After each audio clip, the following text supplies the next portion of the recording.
এইবোৰ কথাকে একো লাভ নাই। এতিয়াই মই তোক গিৰিয়েলৰ কাষলৈ যাবলৈ কৈছো, যা। দাদা, মানুহৰ তোৰ কোন থাকে? সকলোৱে তোৰে 100% শুদ্ধ মানুহ নহয়। মই শতাংশৰ হিচাপ কৰি কথাবোৰ ক'ব খোজা নাই দাদা। নালাগে তেওঁ কৈলে খোপা নামি অহা কোনো গুণী জ্ঞানী মহাপুৰুষ, কিন্তু যিজনী ছোৱালীক তেওঁ সিন্দুৰ পিন্ধাই পৰিবাৰ কৰি নিছে, তেওঁকতো অকণমান সন্মান কৰিবলৈ শিকক। 2-3 ৰাতিলৈকে ঘৰলৈ নাহে জানো? সুধিলে কয় চৌধুৰী পৰিয়ালৰ বোৱাৰীৰ হেনো এইবোৰ কথা সোধাৰ অধিকাৰ নাই। তেওঁৰ ফোনটোত অজস্ৰ ছোৱালীৰ ফটো। সেইবোৰ ক'ৰ ছোৱালী বুলি সুধিলে কয় গিৰিয়েকৰ বাহিৰৰ পৃথিৱীখনৰ খবৰ লোৱাৰ হেনো অধিকাৰ মোৰ নাই।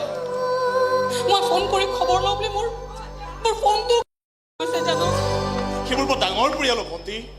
তেনে পৰিয়ালত কিছু নীতি নিয়ম থাকে। কি নীতি নিয়ম থাকে দাদা? কি নীতি নিয়ম থাকে? বোৱাৰীজনী সদায় ঘৰৰ ফুলদানি হৈ থাকিব লাগিব, কেতিয়াও কলৈকো অকলে ওলাই যাব নোৱাৰিব। কেতিয়াবা যাবলগীয়া হ'লেও ঘৰৰ প্ৰত্যেকজন মানুহৰ পাৰ্মিশ্যন লৈহে ওলাই যাব লাগিব। আৰে সেইখন ঘৰ নে জেল দাদা? মই সেইখন ঘৰৰ বোৱাৰী নে কয়দী? এইবোৰ কথাটো একো লাভ নাই। মা দেউতা ঢুকোৱাৰ পাছত তোৰ দায়িত্ব মোৰ ওপৰত আছিল। তোক এখন সম্ভ্ৰান্ত ঘৰলৈ উলিয়াই দিলো আৰু তাতেই মোৰ দায়িত্ব শেষ।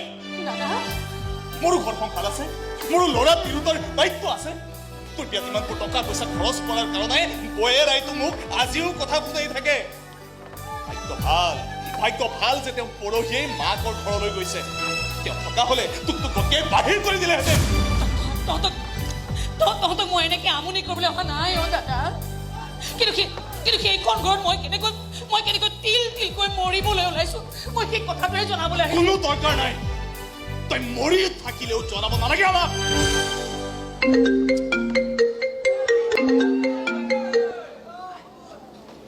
হেল্ল',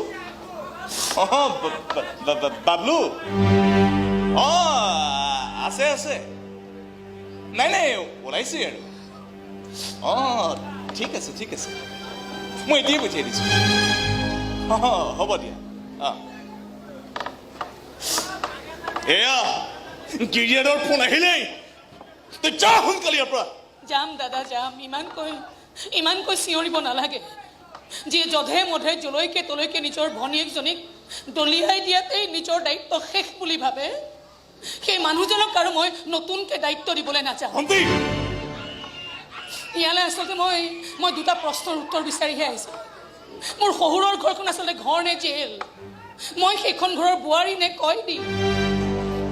এটা প্ৰশ্নৰ উত্তৰ মই নাপালোঁ। বৰঞ্চ এটা নতুন প্ৰশ্নলৈহে আজি এইখন ঘৰৰ পৰা মই যাবলৈ ওলাইছোঁ। মই আচলতে মোৰ মাৰ ঘৰখনত কি আছিল? জীয়ৰী নে যাব?